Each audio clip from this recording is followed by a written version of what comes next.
Welcome to Stageworthy. I'm Phil Rickaby, the host of this podcast. Here's a question that I've been thinking about for a while.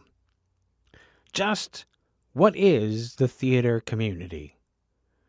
We often talk about the quote-unquote theater community. What does the community think about this? What is the community doing about this? And I love the idea of the theater community.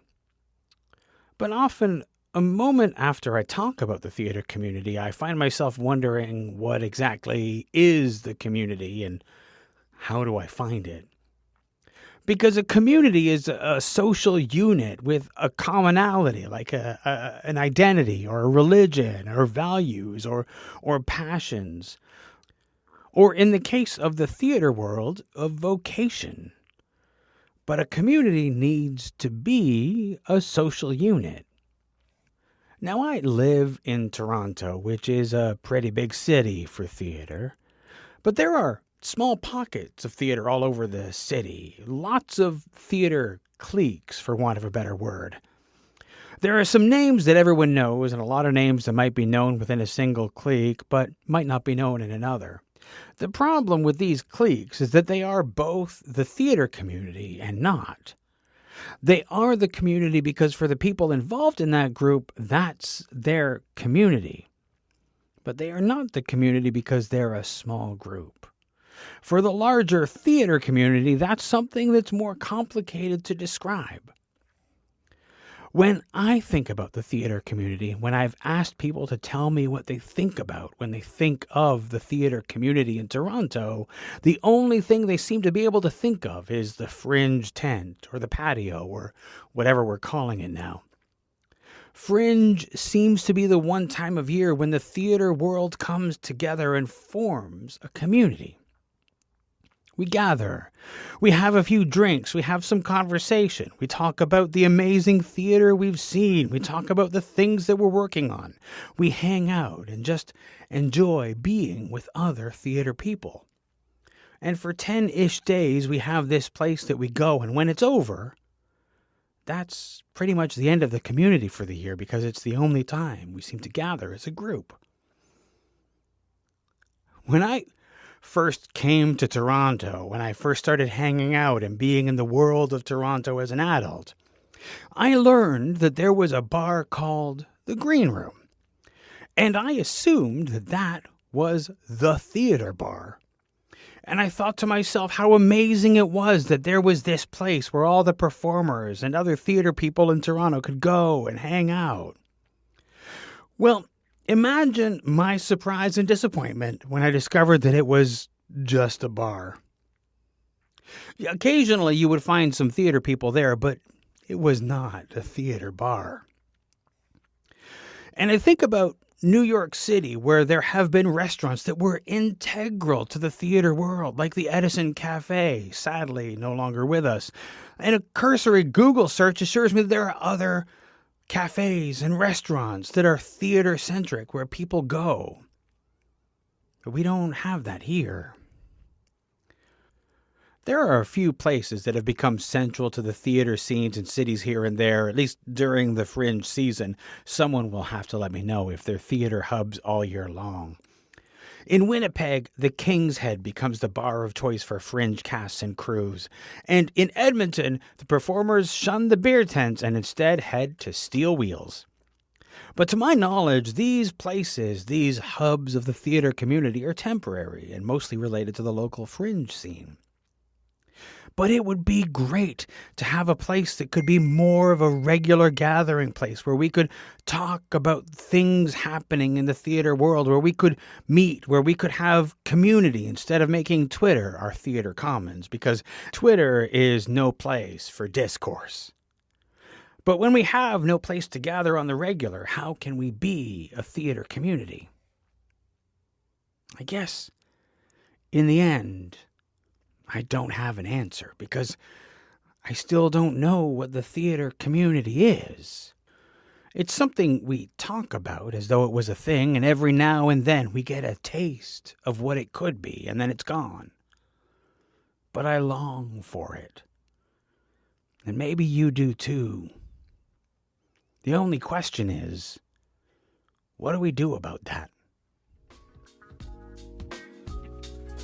Did you know that Stageworthy is a one-person operation?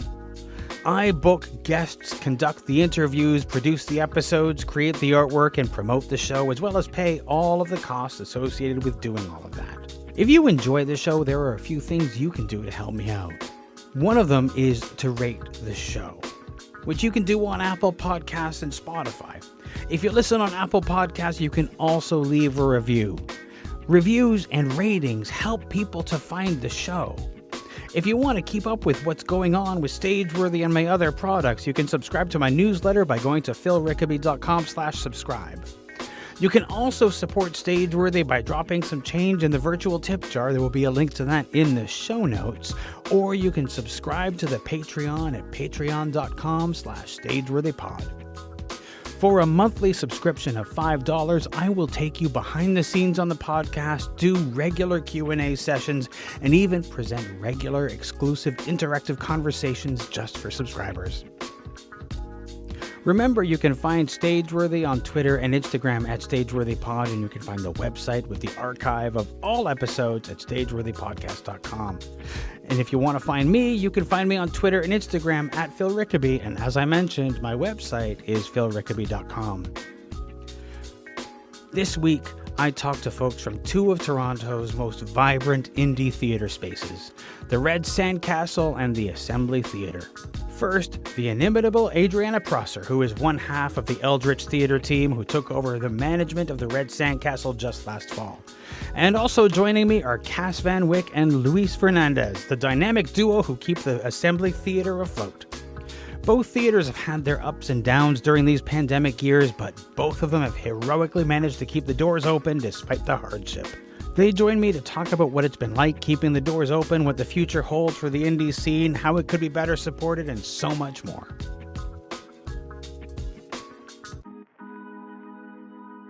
I've been thinking quite a bit of late about the indie theater scene, as it relates to Toronto specifically, but just the indie theater scene across Canada. Because we have Toronto theater companies that are represented here, I thought that we'll talk mostly about Toronto, but I think it affects other places in Canada as well. The ecosystem of indie theater seems a bit shabby, and by that I mean that there aren't enough truly indie spaces. I heard somebody talk about the indie scene in Chicago, for example, where there's like all of these storefront theaters. And it's just like this thriving community. And in Toronto, where we have essentially two storefront theaters, as representatives of essentially the only two currently running independent spaces in Toronto, what do you agree that the scene doesn't look so hot right now? Yeah, I'll start off by saying, I mean, the world doesn't look so hot right now. So I can't think of anything other than maybe Amazon that is doing super awesome right now. So yeah, I mean, I would say that's a true statement, but I think that's more of a global thing than it is necessarily about indie theater specifically. I mean, just if we were to think, just to jump, to think a little bit previous to the pandemic, I would also at that time have said that the indie theater scene, the truly indie theater scene, didn't look so great. As far as the truly indie spaces, that we really, at the time before the pandemic started, we really still only had Grand Canyon, Assembly, and the RED Sandcastle, I believe, as far as those available in independent spaces went. So even there, we were sort of stuck in this situation where there's not a lot of options for independent theater in the city. Yeah, and I mean that's more to, I think, to say. I mean, in terms of artists creating theater. I would argue that before the pandemic, there were a lot of different groups and people doing amazing work and stuff like that. I think that what we're talking about here, which is spaces specifically, and there were a few that you didn't mention there, like the attic and things like that, because there are a few more than what was mentioned, but ultimately spaces, if we're talking about spaces, that's an issue, and that has more to do with commercial rent, Mm-hmm. I would say, and lack of funding for artists in general. Um, and I would say I would agree with you there, but I don't know a time when there was a situation where even when spaces were doing well in the heyday of like the Unit 102s and the storefront theaters, a time when money, funding, and month to month sort of survival wasn't a thing. So, I don't, I mean, there's two ways of looking at it. I think there's always been a vibrant scene in terms of art being created in impossible circumstances. Mm-hmm. And that's, I don't know about right now, how much without gathering that really limits that. But spaces have always been in trouble, and it's taken some real, magic, a lot of different people's efforts, and a lot of different streams of income, and finding loopholes and things to make that work in the first place. So I think the problem is more about about the commercial rent in Toronto, because I mean, the assembly as it stands right now would be considered, I think, a reasonably priced, which is still Mm-hmm. impossible. Yeah. So that's where it comes from. It's a money thing. I think there's a lot of amazing artists doing work in the city. Absolutely, and I don't want to discount the work that artists are doing. They still need a place to do it, and like you said, the cost of space is still is a problem. I will go into a little bit more about that. We can talk a little bit more about that shortly, but I know that let's Adriana and Cass both have something to add. So let's start with Adriana. I saw her hand first, and then over to Cass. Just on the subject of money, isn't that always the thing that it comes back to? But speaking specifically of indie theater in the apocalypse, that right now the RED Sandcastle Theatre, and I know that I've seen the Assembly Theatre's social posts about donations. We just ran what I would consider a successful campaign for donations to do a renovation and restore of the space. And we were also submitting for grants from the Cultural Arts Fund from Government of Canada.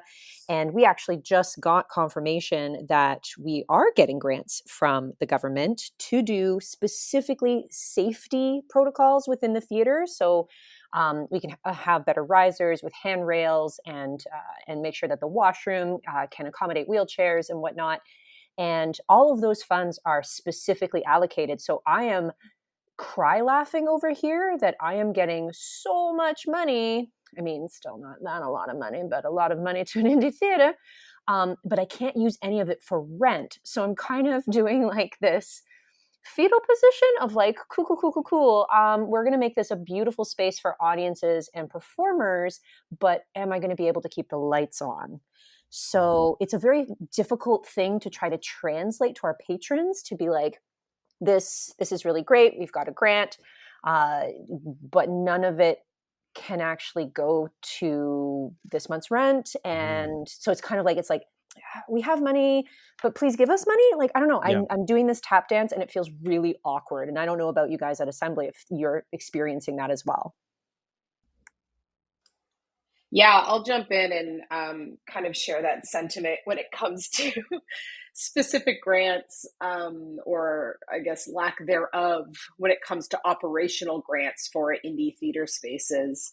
I know a lot of operational grants that are available out there through, Canadian Arts Council, Ontario Arts Council, Toronto Arts Council, always have a minimum operating budget in order for you to be able to qualify, which always really makes me laugh because I'm like, man, I could come up with a $150,000 operating budget if I had to, but we're used to working on a lot smaller of a budget, and in order for me to qualify to get money, I need to inflate this to be a crazy. I mean, not that $150,000 isn't, I would love to have that budget for it for operational purposes. But the point I'm sharing with Adriana is that I think a lot of the grants that are available are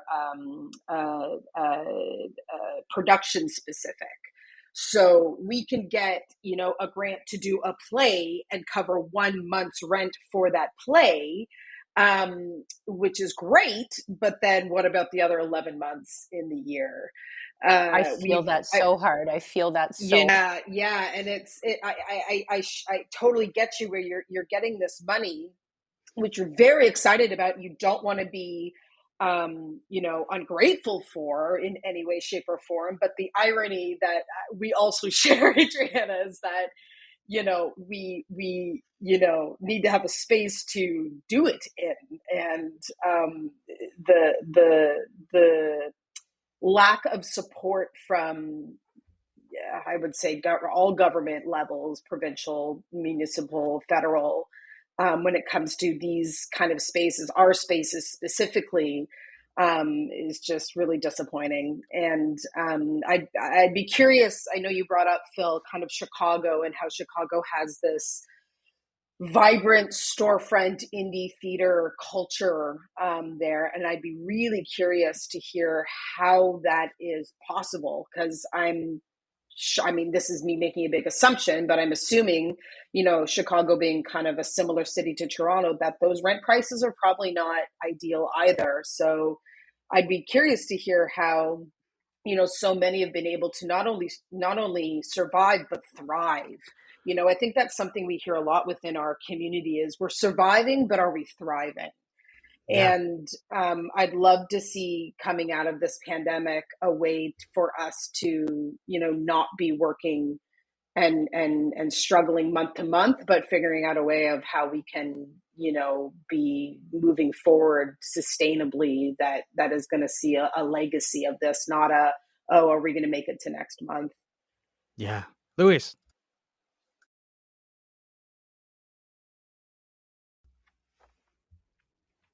Louis, you can go ahead. I'm not sure if I'm being heard right now. If I am, I just wanted to add to that.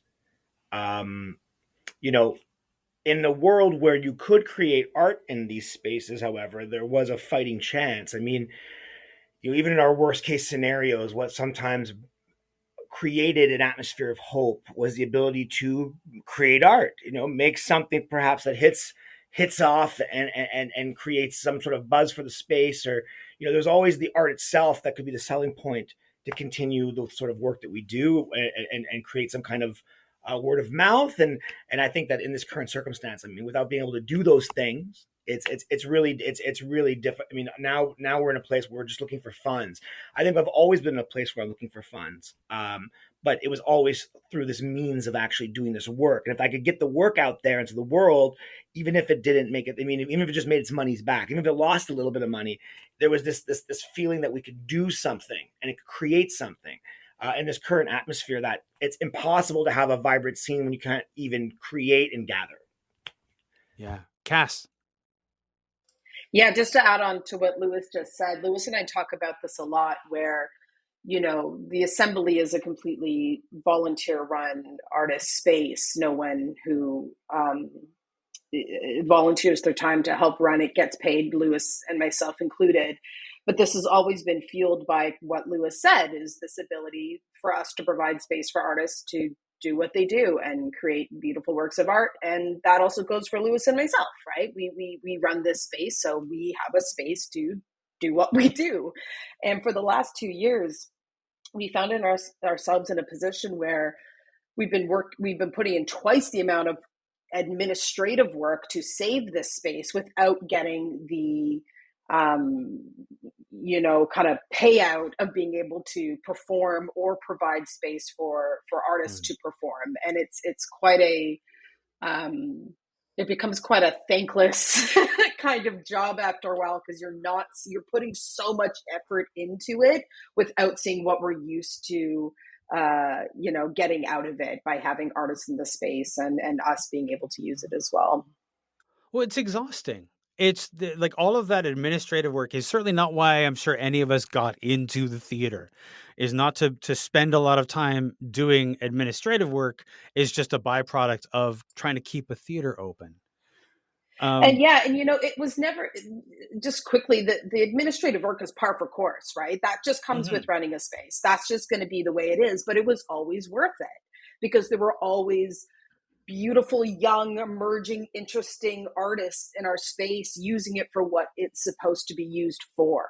And when you take that out of the equation, which is what we've seen over the last 2 years, you kind of start questioning what you're doing in general, because all you're doing is this administrative work without the payout. Yeah, there's sort of the question, and I sort of posed it with Adriana before you guys joined, which is, back in the late 60s and early 70s, there was a real push on the governmental level that Canada needed a theater scene. And so there was money to create theater companies and theater spaces. And so we ended up with some, which are now the established theaters in Toronto, for example, the Factory, Theatre Passe Muraille, and Tarragon theaters. But it's almost as though at a certain point after that, the government was like, and that's enough. We need no more. And we need to offer no more support for spaces or to create spaces because we have those. And so those spaces exist without there being any way to realistically, without a Herculean effort like you guys have done, to create a new performance spaces. Louis. Yeah, and I think that's a natural progression, I think, of anything, and it's something that I've you need those startup, bare bones, shithole spaces in order to they need to exist because there is a there is levels to this thing. There is the room for experimentation. There is art being created that doesn't have a shot in hell of being sort of monetized. And there needs to be spaces for that art too. And I think that's why space like that exists. It's not just, it's because of people who are priced out, but as well as people who want to do stuff that doesn't necessarily have a shot at becoming like not every art that's created is going to create this, make mad money and go to Mervish and take off and fly throughout the international. It's not what happens, but we need there to be those spaces. And what I think naturally happens with any success in the world of arts is at a certain point with legitimacy comes and more wealth, whatever that means in the arts comes. I think that you start to go to a different tier. And when that happens to a group like the Tarragon or the Factory, when it becomes more of the establishment, more so than the vanguards that are trying to create something new, that's a natural process that people move to another realm, and there needs to be something that comes out after that. Factory and Tarragon represented and Passe Muraille represented, and they still are. I still am so thankful that they're there. But they don't represent what they did under inception, which was, the Factory was literally a factory, and it's moved far beyond that. And what happens when things take on that success, there is no thought or plan on how to create those startups again. There's just, it's people like us that take on that burden. And I hate to use the word burden, but it truly is, because you really are, I've been doing this for over 10 years of just throwing in so much of my effort and not always seeing a return. And not everything in life requires that return. But it can be such a thankless job. I think Cass just used the word thankless, and it is. And so what's the game plan here? Like on a provincial, on a federal, like what's the game? Like, how do we create places for art to just create for the sake of creating? Like, how do we make that happen? And how do we make it so that the people who do create something that works have the support to lend that hand, that olive branch, and recruit and pass the torch, as it were. There's theater is literally just flying blind, and I think that's art in general, but it's certainly in theater. It's just people are doing it, and we're lucky when we can create unions and create alliances, but it's all just happening randomly, you know? Yeah. Cass. Yeah, and kind of to bounce off that point that Louis just made, I feel like, I too am incredibly grateful for the Factories, the Tarragons, the Passe Murailles, the Soul Peppers, who, contribute so much to this theater scene, not only in Toronto, but Canada-wide as well. But I think the problem is I think folks forget really easily where they started. And I think, kind of as Lewis says, there is a natural progression, right? I heard someone say this once, and I thought it made a lot of sense, that there's really only two potential outcomes currently for indie theater venues. They either turn into the factory theaters, the Passerize, the Tarragons, or they shut down. There's no continuous, sustainable method for indie theaters to just continue being indie, scrappy, small, parked out basement black boxes. It's either going to be one outcome or the other. And that to me is the saddest part, because what indie theater is essentially doing is creating affordable space for artists and traditionally, young emerging artists to come and experiment and try new things and be weird and interesting and different. And ultimately, we are providing space that is going to, create a new generation of artists that will then filter in to the factories, the Passerize, and the Tarragons. And so whether they know it or not, they need us, because we're the ones who are, providing affordable space for these young artists to try new stuff. There's sort of a like the idea that there are two options for a space the size of, say, the attic or sorry, the assembly or the Red Sandcastle, is that they can grow or shut down, is tragic to me, because these spaces are so important to the ecosystem of theater. And I want to talk in a minute about some other things about how some of those established theaters might be able to extend an olive branch towards us, but I know Adriana has something that she wants to add. Just me now getting into my darkest timeline rant about capitalism, because that's what I think of when you say you have to thrive or die. And like, you either get bigger, like the factories and the Tarragons, or you go tits up like the box. And it makes me really frustrated to hear that, and to know that that is the society, that is the arts and culture scene that we have cultivated here. It makes me very sad that, unlike when I visited the UK, that there are those black box spaces that are very much focused on whatever you want to do kind of deal, like that you're saying that it's your first timers, it's I have a dream and $50 in my pocket kind of people. And I know that is really where Rosemary Doyle was starting when she first opened doors to the RED Sandcastle Theatre. Her motto that we actually have held on to now that she's passed the torch to Eric Wolf and I is anything is possible. And that anything is possible mantra for the space is that it is a black box. That is the way you get it when you book it.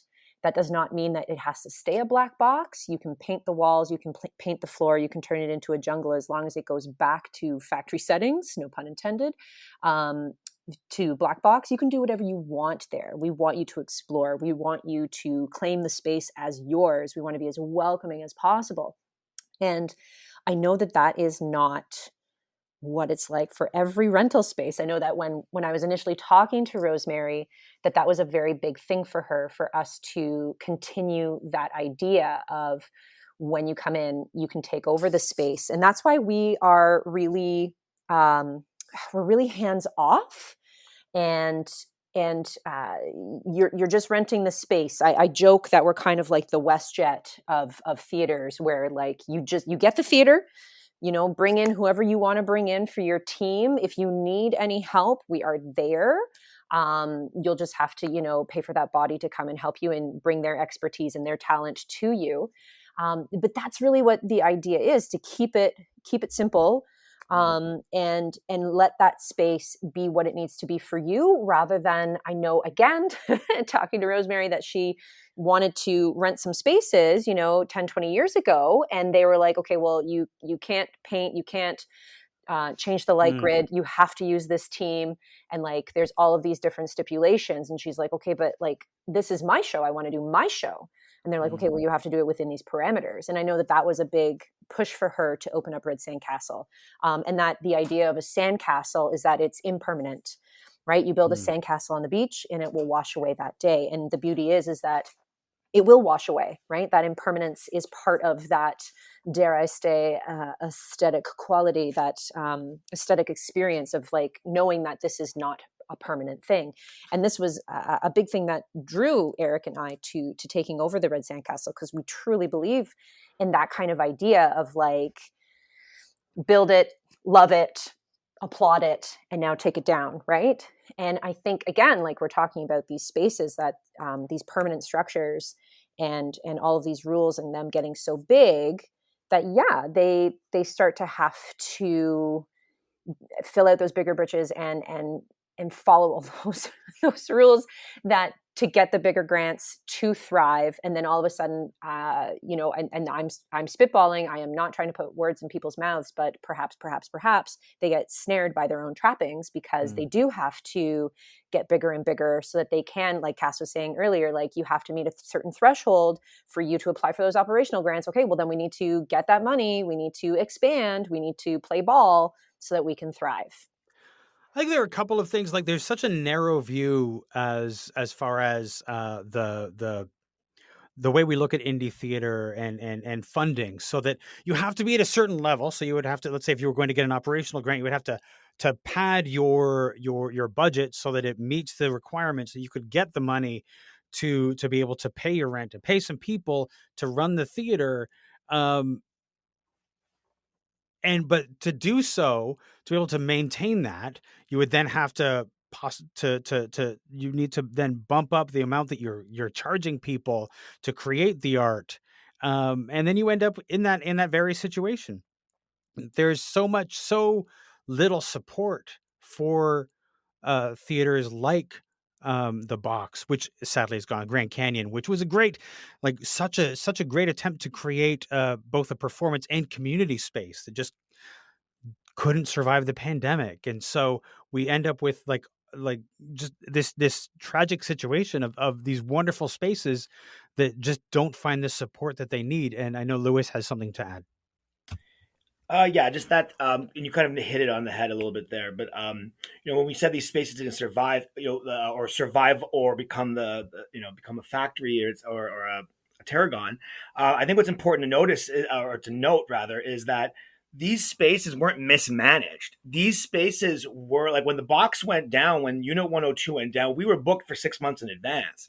You know what I mean? It wasn't like these spaces weren't being managed well and weren't somehow, despite the odds, succeeding, because there is that demand. There are people in the city who need to do this, or who are doing this. So, which I think it's worth noting that when things fail, it's not always, when we say support, it's not just about money. It's about factors out of our control, because so often these spaces aren't just storefronts, but they're like derelict buildings or converted sort of loft spaces of like large. The Box went down because the building itself was sold and everyone was removed from that building. Yes, yeah. You know what I mean? So it's not even about it's not about even though there's no support for the space, in the sense that oftentimes our spaces are just places that we're allowed to use because they're like in a rundown area or a building that is kind of condemned, or you know what I mean. So we're already finding these like these things, but they're already on shaky ground to begin with. It's not even just about money; it's about these buildings could, on a moment's notice, be just taken away from us. You know what I mean? And that was the bigger issue, in my opinion. The pandemic has made it so that if you can't create art, then there's no way to create money to do this without doing the thing it was intended to do. It's impossible for this to survive. But before that, if we want to get into some of the root causes, it's because we're basically finding these spaces in the cracks of Toronto. And sometimes that's actually advantageous, because when you use a proper storefront, you have neighbors, you have people above you. And to do theater in the city is so challenging, just from a sound perspective alone. And so it's almost advantageous to be in a factory somewhere, or somewhere off the beaten path. But these spaces you're always on a month to month. They're always a moment away from a condo developer snatching up the rights, or a new large facility, if a new Sobeys is going. It's a moments away at any time. So what we've been saying throughout this pandemic and what a lot of the of other interviews we've done and stuff is that there needs to be a priority on the spaces themselves. We always look at, especially with the funding model, it's from a project to project thing. So you have to already be in motion. You have to already have a very well developed idea to get funding. But you can't even do the work if there's not a physical space to do it in. And I think that we have a cart before the horse kind of thing here, where if there was funding just to keep these spaces in existence, I don't even need to see that. I already don't see a cent. So it's not even about, money for me. It's about if they could just be a sustainable or some kind of grant that's specifically designed to keep spaces, because the money that people throw into projects is sometimes much larger than like the bare bones cost to keep the space in operation for the year. So I just think that's the issue, is that the target of where that money goes is not in the right place. These spaces need to be considered, not just the art, but the spaces themselves. And I think that's what we're. We also have this situation where, and this is pretty specific to English Canada, where the vision of the arts and back in the day, some of our politicians have very much played on this idea that, like Harper and both Mike Harris would talk about the artistic elite as though everybody who's making art is just already a rich person who's complaining about the money they're not getting from the government or whatever. There's this lack of value in the arts and in theater and all of these other things. Whereas if you look at, when I've spent time in a city like Montreal or places in Quebec, there are all of these like neighborhood theaters where people just go, and it's this wonderful vibrant scene that because in French Canada they really value their arts and the theater, whereas in English Canada it's like it's a frivolous thing, and there's the average person doesn't see the value in it, and it's a serious problem as far as the form goes. Sorry, Cass, please jump in.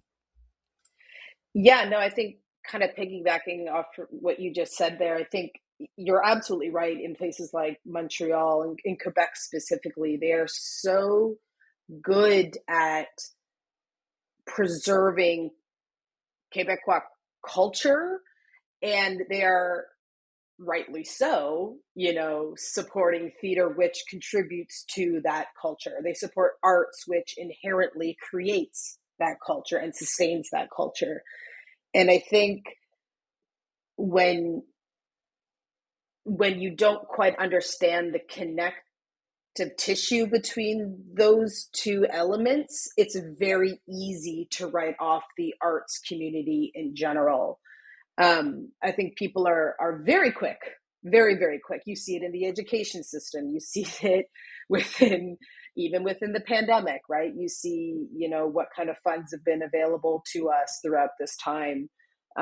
It's just not a priority for folks. And you're absolutely right that there are so many examples, not only in Quebec, but all over the world, that put a lot of money and resources into their arts communities, because they recognize that it is a direct influence on preserving and creating culture, and it's really too bad that we quite haven't figured that out in Toronto and in the kind of, I'll speak to Toronto specifically because I don't want to make any assumptions about other cities in Canada, but it really is like, it's sad. It makes me really sad to hear. I mean, it makes me happy that there are places, where they actually are recognized and are actually being supported. But it makes me sad because I'm like, see what could be possible. You see how wonderful this is. Can't you see that? And it's really, you kind of feel like you're screaming into the void a little bit. I think something and Lewis and myself have been, and Adriana, I'm sure you can relate. You find yourself just screaming from the rooftops to no one. It's such a the people who get it, and the people who don't get it really don't get it at They really all. just don't get it at all. And Phil, I know that you Yeah. talked about how all of a sudden the government in the 60s, and they did that not because they were like, oh, look how there is a we need a little bit more arts and culture. Wouldn't that be grand? No, they were doing it for the PR because it was the centennial of the the Constitution Act, because in 1867, and they were like, oh no, and they did it for the museums too. And somebody who spent over a decade working for the museums and most all of my life in the theater scene here in Toronto and the GTA, I've seen that government mentality of like, we will give you this because it looks good, because something important is going to happen and it's going to look good on us to give you funding. But the life cycle and the longevity is just, it's not even there's no forethought for that. So screaming into the void of like, but you held my hand. Why are you smacking it away now? Yeah. Yeah. Two things there. I've found, and I'm sure you guys have heard this, theater seems to be the only one of the few art forms where I hear somebody say something like, I saw a play once and I didn't like it, so I'm done with theater, or something along those lines. Like, as though somebody would say something like, I saw a television show once and I didn't like it, so I am done with television.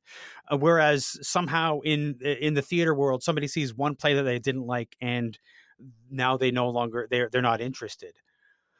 On another front, the company I work with for my day job, there's a branch of the company in Berlin, and one of the guys who heads up that office has often spoken about how in Berlin people consider going to the theater a right, and tickets are subsidized, so that there are always a large chunk of very cheap seats to the theater, because the government gives so much to the theaters that the idea of not going to the theater is ludicrous to them. And so there, like you're saying, there are these places where theater is valued, and the government still sees it as a value, but again, we're kept quite weak as far as the voice here. Cass, and then Louise. Yeah, I think I have a theory about why what you said, which is 100% true, that people are very quick to kind of write off theater after one bad experience. And truth be told, I think it starts in the education system. I would make the argument that most people's first introduction to any sort of play or theater comes from a school experience. And 99% of the time, it's an English teacher teaching Shakespeare. And I don't know about your experience of your English teachers teaching you Shakespeare, but I had one who pressed play on a tape recorder while actors read the play and we sat there holding the books following along. And I think that's a horrible way to teach theater in general, but I think it's an extra horrible way to teach Shakespeare specifically, because I think when you're first, and I will fully admit it, Shakespeare is not 100% my thing. I respect it. I respect the people that can do it, because I have a very hard time with Shakespeare as an actor, and I do genuinely love seeing it, but it's not what like gets me going. So I just like starting from that place. Know that.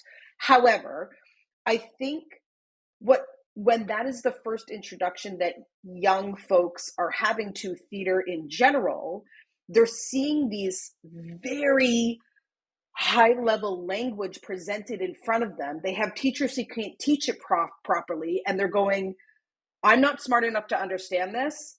I don't like it. And when that's your first introduction to theater, why else would you go and see anything else? Yeah. I get it. I totally get it. If teachers were teaching, technically in Ontario, the curriculum states that they have to teach a classic piece of theater in English. It doesn't say Shakespeare anywhere. And so if English teachers could start teaching other classical works, Shaw, what have you, that is a little bit more digestible for, folks who, I go to see Shakespeare sometimes and I still have trouble with the language, let alone a 14-year-old who's reading it out of a textbook, and I just feel like if that is people's first introductions to theater in general, I kind of get it. I kind of get that that's why they don't want to continue going on. And again, I don't think it's, if you had a teacher who actually knew how to teach Shakespeare, I think it would be a completely different game. I don't think it's Shakespeare in general. I think it's the lack of knowledge on how to actually talk about it. And so very early on, folks are getting exposed to something that they are perceiving as very high level, very smart, and something that they're not smart enough to understand. So why would I see anything else? And so Absolutely. I kind of get it. It's that Victorian attitude of Shakespeare as literature, as something to read, which it was never intended to be in the first place. And so we've carried that through into our education system, where we sit down and we read it first, and maybe if we're lucky, we can see it live. But it was never meant to be read as literature. I could rant about that for quite some time, but that's not this topic. Louis. Yeah, and beyond that, I was going to say that the other big factor, I think, is just the lack of a creation of an art object. Most these days, people generally take in their art or whatever their entertainment is, whether it's video games, movies, everything comes into your home where you could conceivably test these things on your own time. And then, so if you listen to enough Taylor Swift, or you really start to get into UFC, then when the UFC comes around to your town, or Taylor Swift comes to your town, you're going to buy tickets because you've already got a chance to consume art in your own home, and then take that love and fandom into the next logical realm, which is live in some kind of place with other people celebrate it as well. With theater, there is no creation of that art object. It's a very transcendental, I don't know if that's a word, but it's just this thing that's sort of ethereal. You don't necessarily walk away with something that you possess. That's why I think people still love that physical program, because it shows I was there. I have this physical proof. Otherwise, you'd have nothing. It's nothing. I think that's the beauty of theater, personally, and that's what I love about it, is that when I think of the shows that meant something to me, it's a time, it's a place. It's not something I can revisit on my computer anytime I want. But that's also inherently the problem with selling theater. You need people these days consume, especially now with the pandemic, they're consuming in their home. They have a comfort in which they can consume as they want. So the theater asks you to leave your home. It asks you to leave your comfort zone. It asks you to confront things that perhaps you weren't prepared to do. That is a challenging type of art form. That's why I think we love it, but it's also makes it very difficult to sell. And I think that's really the problem as well. It's not just about Okay. But I raise you digital theater. And I mean, obviously, that's fantastic. The elder room, the thing that was born and beget of the monster that is the pandemic. But the problem with digital theater, in my opinion, is that digital means you go to film. When you're in the world of film, there's a lot of slick production value. Mm-hmm. There's a lot of ability to put CGI, and film has so much of its own tricks and magic. You bring theater to that. The theater tricks, like if I have a sheet and it becomes a ghost, then it becomes my mother. That's magical. But on film, it looks ridiculous because I'm talking to it. The inherent exchange of me doing this in front of you, transforming something in front of you, it lacks. I mean, I'm not saying that there's not fusion there, because obviously, multidisciplinary art exists. So obviously there's lots of ways to fuse it. But I think it's a wonderful idea. But what we're seeing right now, in my opinion, during the pandemic, is moving theater to digital only shows the cracks, and it's like two different languages that doesn't always coalesce. I, as a theater artist, do not have the same tricks and tool belt in the world of film that I have as a theater artist. So I need film expertise to create that fusion art and do it well. And I feel like to ask theater artists to become filmmakers all of a sudden is difficult. Yeah. I don't want to I'm sorry, I want to jump in. I want to jump in really quickly, because there are two things that I want to say about the desire to see theater, because we know that people from Canada will travel to a place like New York and go and see plays there. So we know that people will go to see theater. There's a difference in people's minds between the thing that they are seeing on Broadway or in New York and the thing that they're seeing here. There's some kind of hot sauce, some kind of magic dust that goes there that allows people to see it. On the other side, to address the digital theater thing, is I've seen several different productions that were filmed in the theater with no special effects, no special tricks, just cameras. And I found them just as engaging. I'm not there. I think there's a difference between, like, I'm recording this and sending this over the internet to here's a 3-camera setup, which, by the way, the theater in St. John, small theater there, they've done that. They've wired up their theater with 3 cameras that they can, when they did their Fringe last year, they had a small audience and digital tickets, which allowed them to have a 3-camera setup, and people were able to stay at home and still have a similar experience to the one that we had there. I've seen a number of things from the British theater, which are filmed again 3-camera, no special effects, just like the camera. We've seen that also. Of course, there's the Disney Plus edition of Hamilton, which was also, I mean, they did some extra filming, but largely what you saw on stage without any extra things. It is possible, I think, and I don't think that anybody's saying that the digital theater will replace theater. I believe it is another way that we could have it as an experience. Cass. Yeah, I don't disagree with anything that you just said. I think there's a difference between what you're describing and another way that I've seen a lot of digital theater being performed over the last 2 years, where a lot that I've consumed has been, literally playing to the camera. You know what I mean? Using Zoom or whatever online platform they have to perform to, right? As Yes. opposed to it being a traditional play on a stage that just happens to be captured with, a 3-camera setup. Because I agree with you. I've also watched a lot of those productions, and I agree with you. I've seen the Disney Plus Hamilton. I've seen a lot of what's going on, like you said, with the British productions, and they're beautiful. They're filmed beautifully.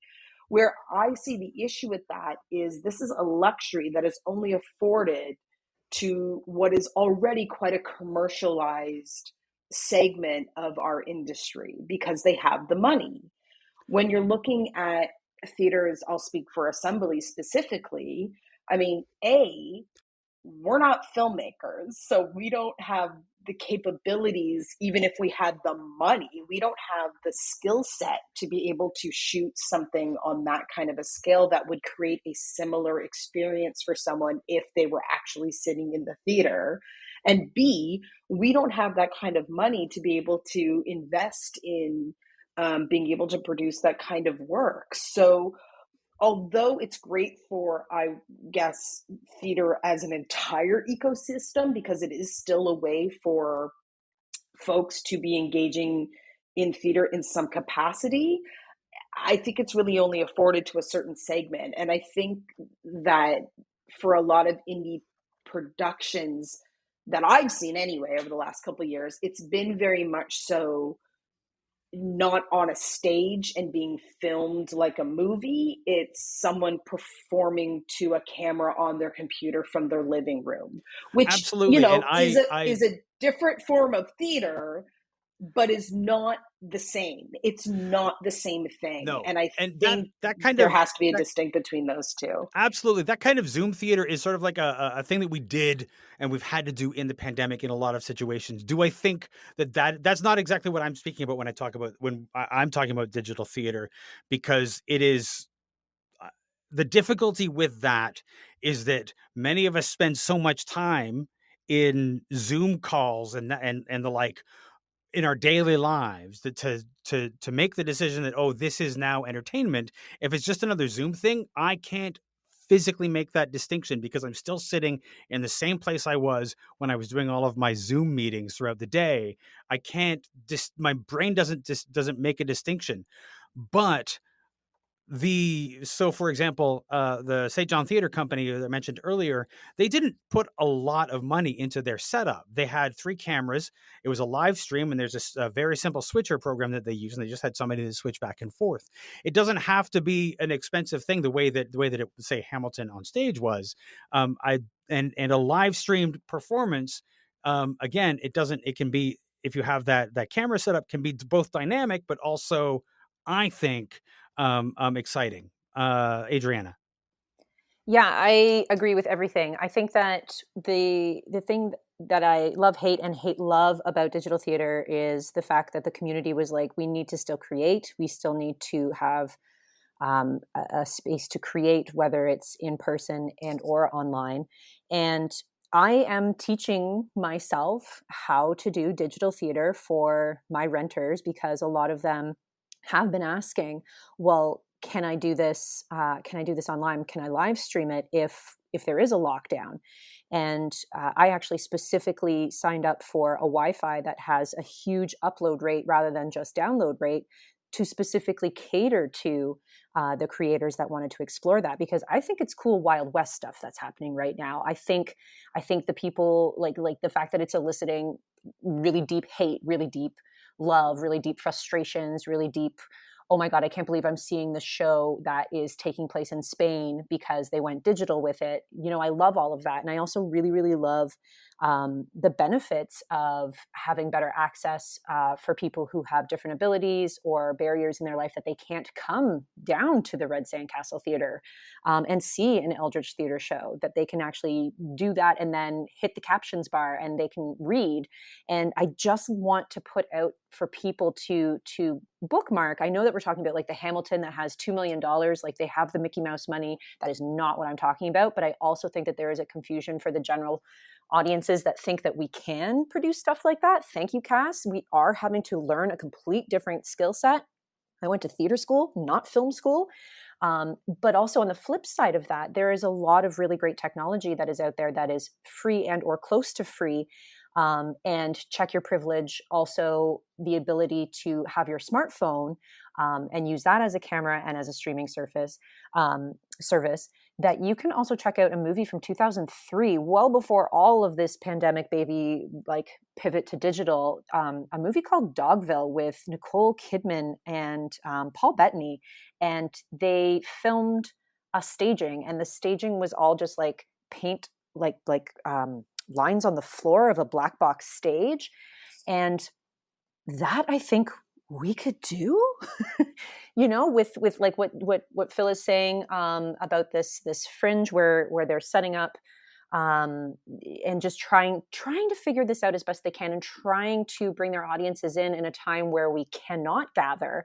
And yeah, I totally agree. It will never take the place of, but it could be really complementary. Like it could really step in stride with where theater is going, because we do have this technology and it is more readily available and readily accessible. I point to OBS. Is a free service that you can download, and you can do that flip switch editor with the different streams that are coming in, and put it out onto whatever live stream on your YouTube or your Facebook and whatnot. And that's what I'm trying to wrap my head around with either a DSLR camera or even just my iPhone. So it is a love-hate. And I agree with everybody here. And I agree that it's not what I want to be doing, but I definitely still want to be creating. And I know that that's what we were saying earlier, is like this need to create and to be able to have open doors to the people who are throwing spaghetti on the wall. But right now the walls don't exist because we're in another lockdown and audiences can't gather safely. So I'm going to ride this dark horse and see where it takes me, and maybe complain a bit along the way, but still. Yeah. Do you know what I mean? Yeah. Yeah. Luis? Yeah, I just wanted to say, I mean, look, I completely agree. I do think that some of these, particularly when it comes to accessibility, you know, because the assembly, as an example, is not 100% accessible due to it, just the nature of the way the building is set up. And so obviously there are some aspects of this technology coming into play that I think will always linger. You know, these, I love the digital program has been a cool thing as well. There's been a lot of innovation that this has created. So I don't want to be the curmudgeon who's like, obviously there's great fusion here, but I just think that, you know, for me personally, so much of theater is the act of going and being somewhere. Because for me, I just don't see how my shows really, in my opinion, you know, part of the charm is just being in a room and watching someone douse themselves in spaghetti sauce. That's like, you know, you can't get that experience from the comedy show unless you're there to see it, the absurdity of it, you know. And for me, when I think of going digital, I just know myself as a consumer of streaming video, a consumer of video games, and just there's just such a queue here at home for my entertainment time. And I just can't imagine competing with, you know, the MCU and these things when you can see that as well. Or my show, my 30-minute show, come to, you know, I don't want to be in that realm. I understand that there's a lot of possibilities for fusion there, and I agree. But I prefer come to my theater and see something wild, weird, and crazy. I don't want to compete Hundo P, but I really want to go back to what you were saying earlier, is that you can't, like, the nature of going to theater and the big buy-in, that you were saying something like that you can sample Taylor Swift before you go to her concert. But people can sample Assembly and then be motivated to go see your show. Like, I feel like, absolutely. Do you know what I mean? Like, I know that, and that's where the value is. There needs to be that element, of course, of bringing the work, bringing the art to people, and letting them come to see the show. You want to see the show, look at these great. I completely agree with that. And that kind of in sort of promotional / sort of bringing the art to people's homes area. I completely agree. There's a lot of potential there. And in fact, the only way our art can compete with other arts is to play in that realm as well. So I no doubt, I guess that's where the distinction for me lies, is using it, as you said, supplementary to the artwork that we do. Absolutely. It's fantastic tool. There's actually a lot of potential there, and exciting potential. But I'm just saying strictly about, like, I just still want to have that physical component always. Because that's yes. Nobody wants to. Nobody who does theater wants to just do the digital theater as a supplement, because I keep thinking about these people that I've met who, and they're not supposed to do this because people aren't supposed to film shows, and people do, but fans who can't get to New York will watch the film. Yes, it's pirated, and we don't want them to do that. But when they have the opportunity to go to New York, do they say to themselves, "Oh no, I already saw it because I saw that pirated video"? They always say, "No, I'm going to see that because I was so close, like I saw it, but I want to experience it." Luis. Yeah, I think therein lies the rub. I think that, like, for me, the digital idea of the digital ticket makes the most sense when you are viewing it live. I think that's part of it too. Yes. For me, right? You're right about that. Like, I if I could be at the Met, if I could be at that theater in, like, off Broadway, then I see the value. Then I completely agree. If it's I get to sit in my virtual seat kind of idea, when you start to speak of that, I get more excited as a theater artist, because therein lies a little bit more of what I'm saying, is the idea that you're in a place and time, and sure, it's on a screen versus being there, but that's kind of exciting to me versus the idea of a pre-canned thing. And I think that when we start talking about live streaming like that, then I get excited, actually, and that changes the way I look at it completely. Yeah, because the live stream theater, if there's an audience still in the room, you're still hearing the audience's reaction, and maybe there's a thing they saw but you didn't, or they're reacting to something. You're like, why do they do that? There's all these things that pique the interest and make you want to go see it, which is like one of those augmentations that it can offer. Cass. Yeah, I fully agree with what everyone's saying here. I think where my to use Lewis's word, curmudgeonness kind of pops in is, I hear all of that, and I hear so much work, and I hear so much more learning. If my business partner were here, Cass, oh my God, he would be so applauding you right now. Like, everything you were saying. You are Eric right now. Thank you. Yeah, it's like, it's not, and this is not me. Like, listen, putting on a play is effing hard. It is hard work, regardless of the medium that you are using. It is very hard. And I think, kind of coming off the last 2 years, there's not a lot of gas in the engine left. There's no, and I will speak for myself specifically, as an artist, as a venue owner, as all of these things. There's only so much, as a human living in this world right now. I love you right now. So much gas left in the engine, right? And I think, in order for all of this beautiful, new, very exciting digital innovation and synergy between theater and film, you need folks who are starting not at 25%. 100%. Someone who's starting from a place of excitement and is full, right? And I think from my perspective, when I hear, like, all these new technology and there's all these free services and blah blah blah, I'm like, listen, man, I'm just trying to keep figure out a way to pay my heating bill next month. I don't have any more energy. And again, maybe that's not for me as an artist right now. Maybe that's not, this isn't, separating myself as an artist from a venue owner are two kind of, once upon a time, I think, married very well, because the idea is running this space will then provide a space for me to do my art. But over the last 2 years, obviously, has just been a running of the space, save the space, find the money, keep the lights on kind of thing. And so when the idea of me having to learn an entire new technology No. Oh, just girl, makes me preach. go, oh, no, thank you. Absolutely. No, thank Absolutely. you. And so I think it's for the artists. I applaud these artists who are able to do this right now. I applaud the venues who are able to do this right now, because, and I think maybe, like I said earlier, as an indie theater venue, there's only so much time, there's only so much money, there's only so much energy. And it's beautiful what folks are being able to do. I'll speak for myself. I just don't know if I have it in me. I really don't know. And Louis, I see your hand up, so maybe you've got something to add there on a assembly's behalf. And that's the I mean, the thing is that we're all, especially when the running of these spaces is largely volunteer, we can only put in what we can put in. And if we're excited by something, we'll put the effort into it. But in some other ways, we can only do what we can do. It's been 2 years. We're tired. Luis. Yeah, that's the key. I think that, obviously I'm a very optimistic sort. I mean, I run a theater space. I would have to be. And so for myself, I feel like we're talking, like, I'm excited having this conversation with you all right now. The first time in a while I got to even have this kind of discussion about the things that I love. So I'm thrilled, when this optimism is coming from a place of, I just want to see art again. I want to be involved again, and so like that, this is fantastic. It sucks that it's coming from a place of crisis. I think that's what we have to remind ourselves.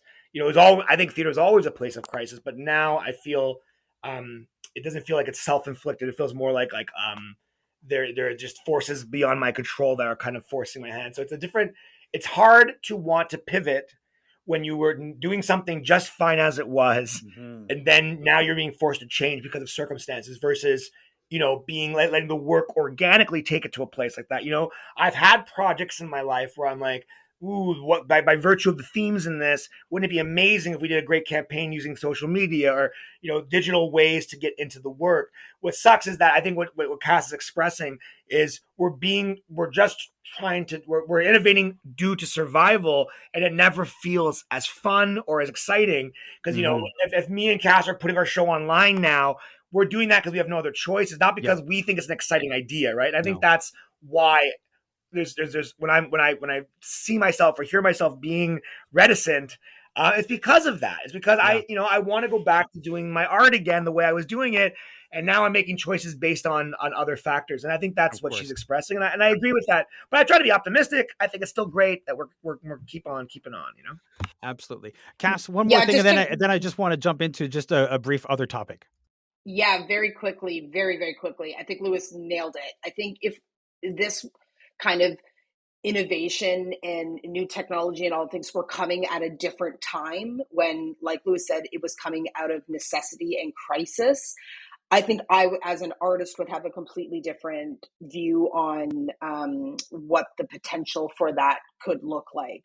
I think because it's coming when it's coming and how it's coming, makes it a much harder pill for me as an individual to swallow. I just wanted to add that. Absolutely.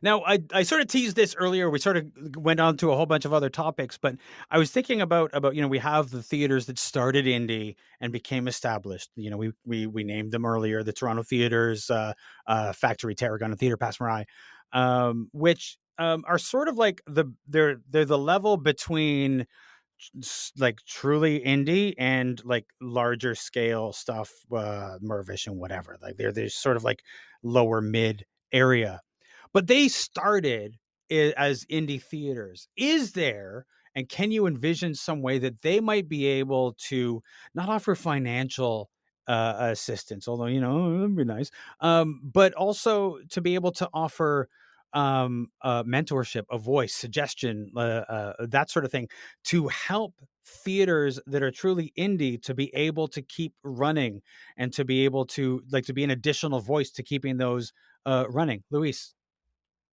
Yeah, that's a hard thing to expect because I do feel like these days we're more in competition than we are in a place where they want to throw us a lifeline.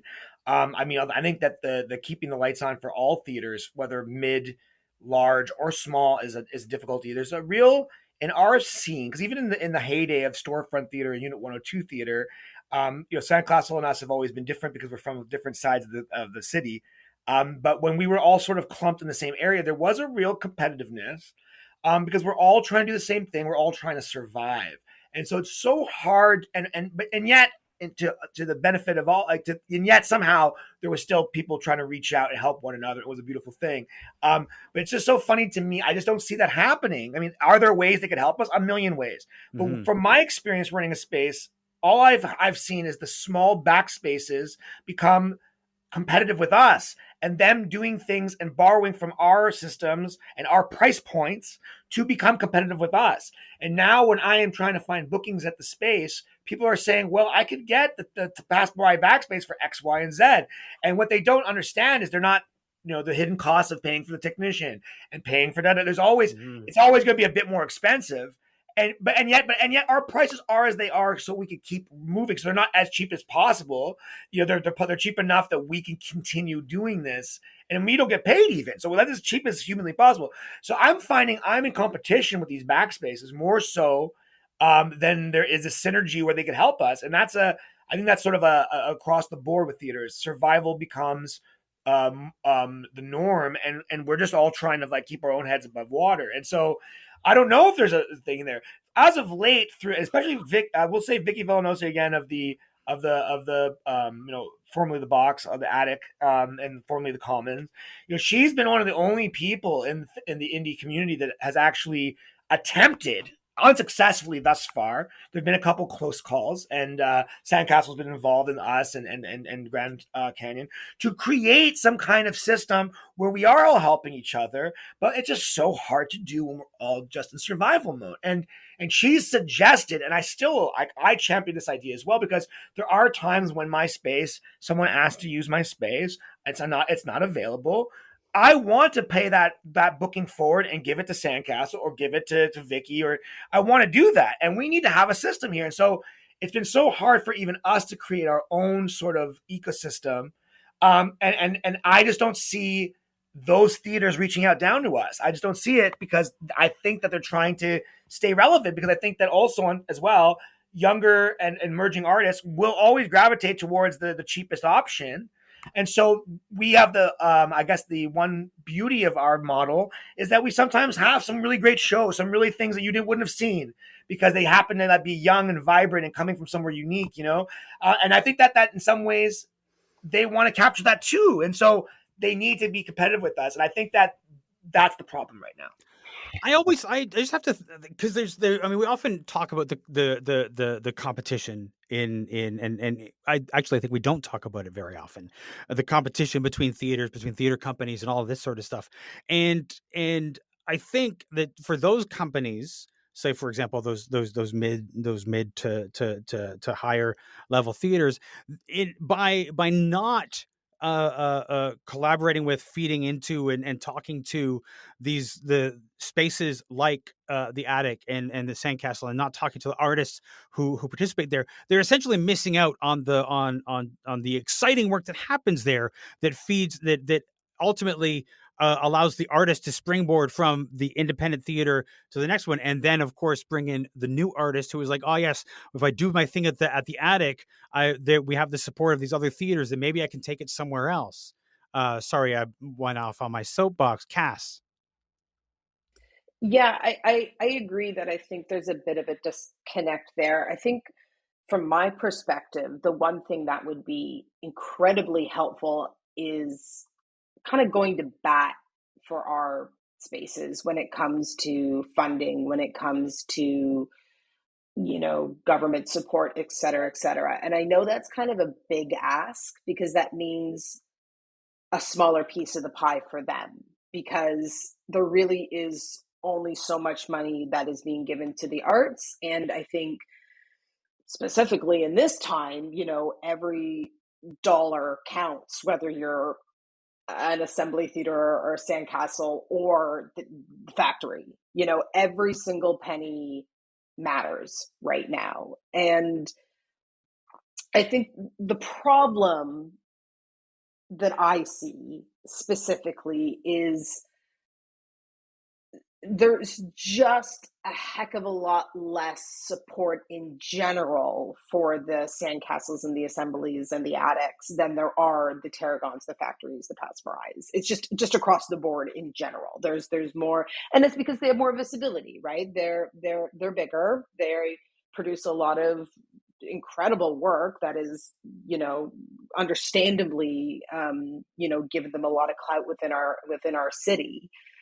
But I think something that I think has become incredibly apparent over the last 2 years is that within the Toronto theater ecosystem, every single, like in the environment, you take one species component out of an environment and the rest collapses.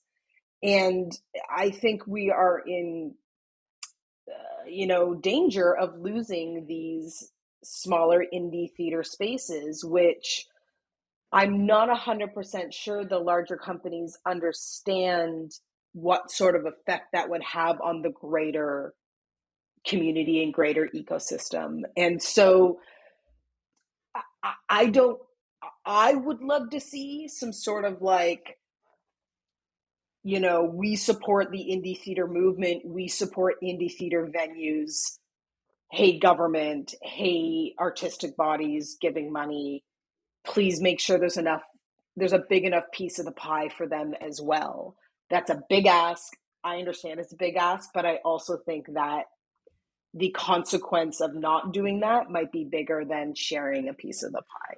The ask that you're making is, I mean, you think about how much, it's financial, maybe they'll lose out. The amount that it would cost to keep the doors open at the assembly and the RED Sandcastle would actually be such a minuscule fraction of the money that's already coming in. And really, all that they would need to do is to be able to make sure that when we're talking, and they have connections that you guys don't, when they're talking to those people, to make sure that these indie theaters, which are important to our ecosystem, are just as important as we are. And that's sort of an important thing, because it would cost a fraction, the tiny sliver of the budget of some of these places, to keep the doors open at the storefront theaters in Toronto, the attic and the Sandcastle, and it would almost be money that was unmissed by them. That's just my opinion as a non-accountant. Here. We've gone over the time that I had anticipated. Any last words from anybody? And thank you so much for giving so generously of your time this evening, and I really appreciate it. Any final words as we close out? I just would really like to thank your listeners, who are very much a majority of theater creators in the GTA and Ontario and beyond, and just thank you. We are running on fumes. We are trying so hard to give CPR to our community, and we want to come back as quickly as possible. We want to come back safely but quickly, and just thank you for your patience. Thank you for your donations. I know we couldn't do it at RED Sandcastle without you, and I know Assembly just had a donation campaign as well. And just thank you. I know we are all running on fumes. The apocalypse is just really exhausting, so thank you. Louise. Yeah, I just wanted to add that. Thanks, Adriana. You said exactly what I wanted to say. Just obviously with this campaign, people have been very generous. They've really helped us get through this. And I just wanted to say thank you to all the people that have donated. There's still an opportunity to do so. So go check us out on our website and on our Facebook page, because there's still an opportunity to do so if you have that within you to do so. I know it's a tough time for all.